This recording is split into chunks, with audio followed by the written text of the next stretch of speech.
Hi, and welcome to the Manufacturing Shakeup. We are so excited to be here today. I'm Ellen Feldman Ornato. And I'm Jenny Drescher. And today we have a guest with us. It's Farnosh Sadler from the Triumph Group, and we are so excited to have you here this afternoon. Hi, Farnosh. Hello, I'm so excited to be here. All right. Well, let's get started right away. We know that you've had a really varied path to your current role. So can you give us just a brief overview of the arc of that? Like, how'd you get from there to here? Sure. So, brief, I'll try to keep it as brief as possible. My career started when I was 16 and I started in retail. I worked at Staples as a cashier to start.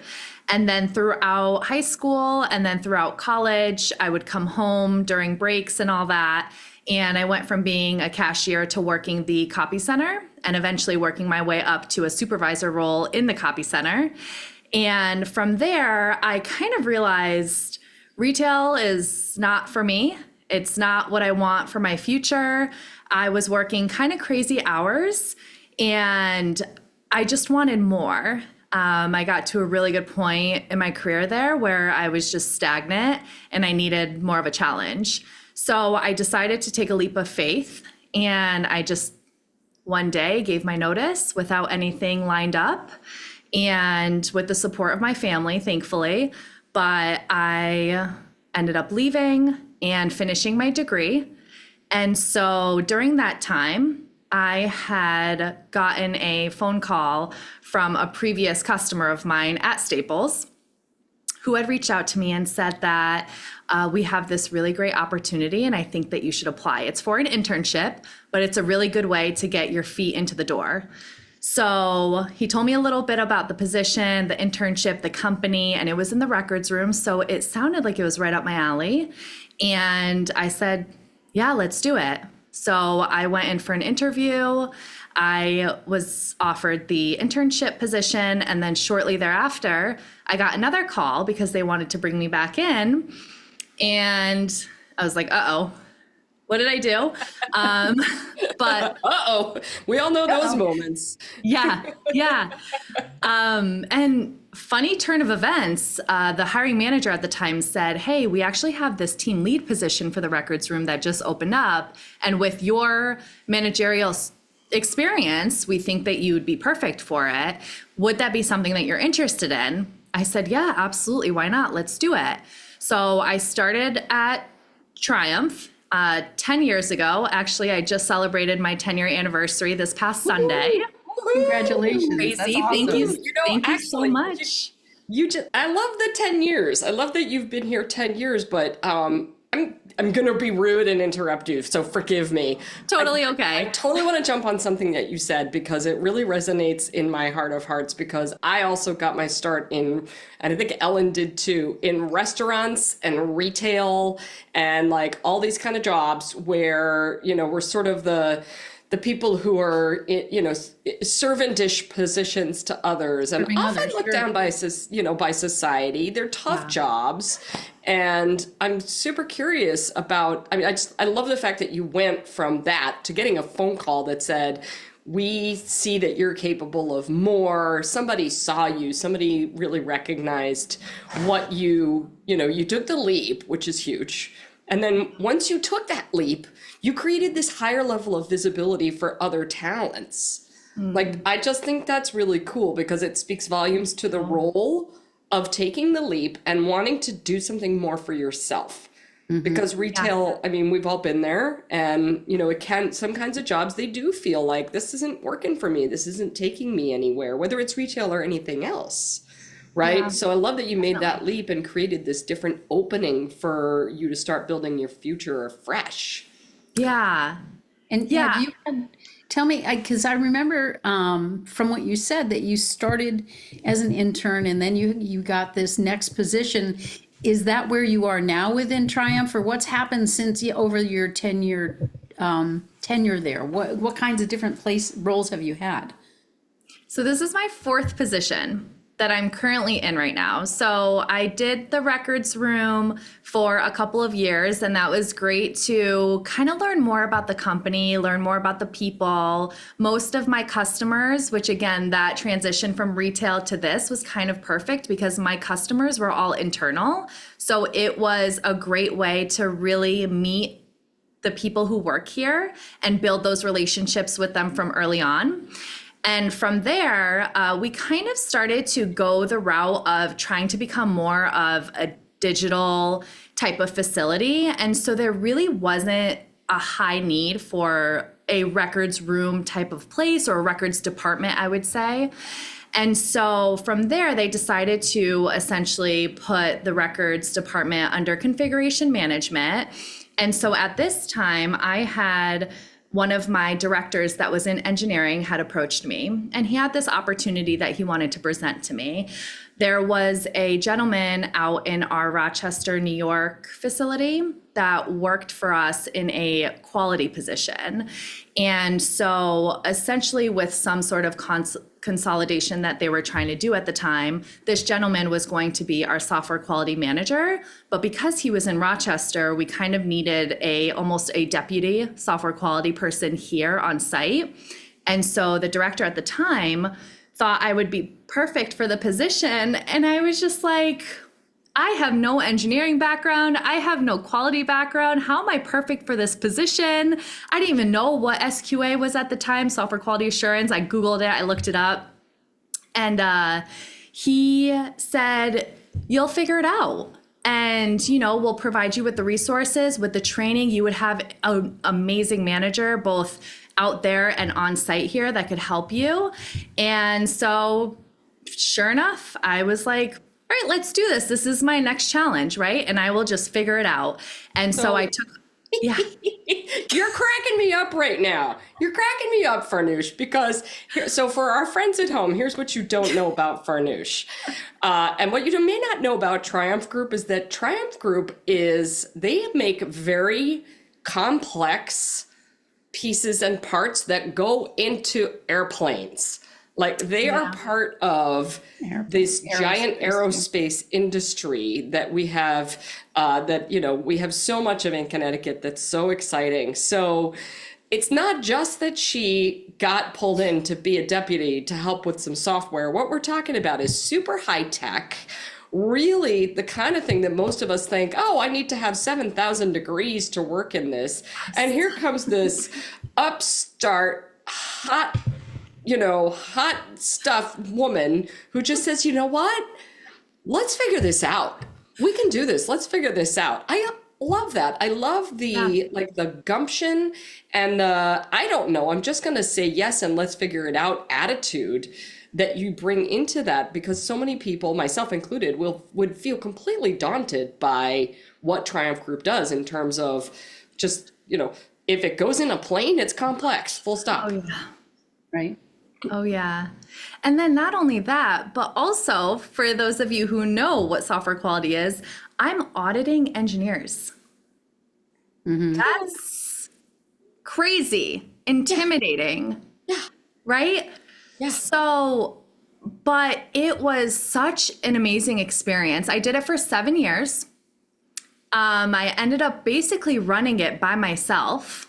So I learned so much about the different things that we do, there's so much. I don't have enough time here to explain what Triumph does, but there's so much that we do. And so it was such a good experience for me to really learn and get more involved on the engineering side. And also that really helped me kind of decide, okay, so I have this background now. I've jumped around a little bit. Now I have this experience in engineering. And so during the time that I was doing software quality, I went through a lot of life things too. I got married. I ended up having a child. We went through COVID, which all of us try to forget. We cannot forget. So for COVID, when we came back, when we were essentially coming back to work, when everything kind of settled down a little bit, our CEO was adamant about this new deal, right? Let's let's get our employees back to work, but let's work with them. Let's make sure that we're flexible. Let's make sure that they know that they can have a work-life balance here. Remote work became a thing for us. It was never a thing. So that became a thing for us. And with that was also the employee side and the people side. And that's where I started to really get involved with bringing a really good culture back to Triumph when we had this really tough separation, this really tough time. So how do we get our employees back? By being flexible with them, right? And also by showing them that we care and showing them that we want to appreciate them. So started doing a lot of employee engagement stuff and coming up with ideas for different types of company events, getting out there in the community outreach, doing volunteer work, just so many different things. And with that also came, again, manufacturing being what it is in Connecticut, it's very much becoming the thing to do because there's so many different opportunities within manufacturing. And I think a lot of people don't realize that. And so I really wanted to make sure that I can be a resource for people here to not only have this really great come back to work experience, but also this camaraderie, right? So we just have been planning so many amazing things. We've been getting more involved with women in manufacturing. We've been going to more events. And so we decided that we really need to have an on-site resource group for women as well.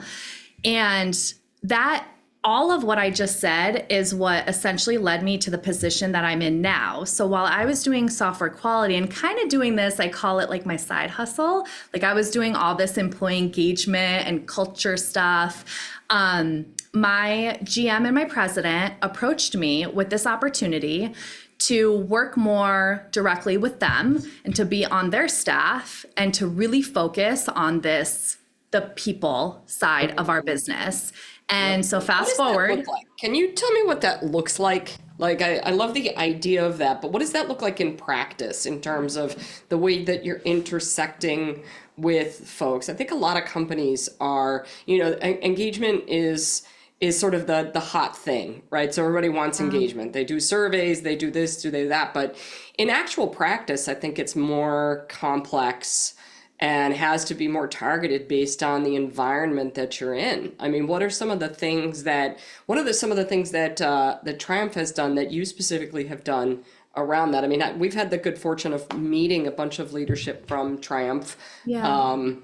And they do this amazing thing called the employee value proposition, which I think is very exciting because it really engages people in recognizing employment as a collaborative process, as a co-created process. And it sounds like your efforts when it comes to culture building are very much the same. Like, what have you found are the hits and the misses in the efforts that you've been doing locally here in West Hartford? Yeah, so the biggest thing for sure is listening to our people. And that comes with, like you said, employee surveys, or that even just comes from one-on-one conversations. And when the employees feel like their voices are truly being heard and that there's changes being made by their, whether it's good, bad, negative, positive, it doesn't matter. The fact that they know that someone is listening to them and they're taking the action to do what they need to do to fulfill, whether it's a request or it's a complaint or whatever it may be, it makes that employee realize that they work for a company that listens to them and they want to make them happy. And so that has been honestly one of my biggest drivers with my team internally, to make sure that we're listening to our employees, whether it comes to doing more outside events, right? Doing more company events or having more things for our second shift employees, kind of working to bridge that gap between first versus second shift or union employees versus salary, because we are a big union shop here, and doing more things where we are all together. We are one company. If you see my LinkedIn post, I always hashtag One Triumph because that's really our goal. is we are all in this together. We are all here. We have to work as a team to get what we want out of the company. And it's imperative. It's imperative to keep our employees happy, to be able to make sure that they're working and doing what we need them to do. You just said something that grabbed my attention, which was really listening. What would you say? Sometimes that's not a popular idea. There are people who say, well, yeah, we should just, yeah, whatever. It doesn't matter. Like, what would you say to somebody who was first trying out this idea of listening to employees? Like, what advice would you give them as you've gotten better at this? There's a reason they're speaking up. They're not just speaking up just to speak up. There's a reason. And you even just listening and hearing them and giving them the time makes a world of difference. And it just takes a few minutes out of your day. We all have a few minutes to give to people to listen to them. And that's honestly what I would say. And one of the reasons I'm in the position that I am in now, which is my official title now is Operations Support Specialist, and I'm the executive assistant to my GM and my president. The reason why they put me in this position is to also help their staff listen, right? Mm-hmm. Because they're at levels, these executives are at levels where they have goals and they have to do whatever they need to do to meet those goals. But there's so much more that comes with that. There is the people aspect of it and the human factor aspect of it. And I'm there and I'm in that position to help bridge that gap too, between employees, between executives, between whoever it may be. And so one of the biggest things that has been amazing is the support that we've gotten from leadership team on these events, on these things that we're doing in our women's resource group. I love seeing them there. It really shows, and I will say the majority of our senior leadership team are men.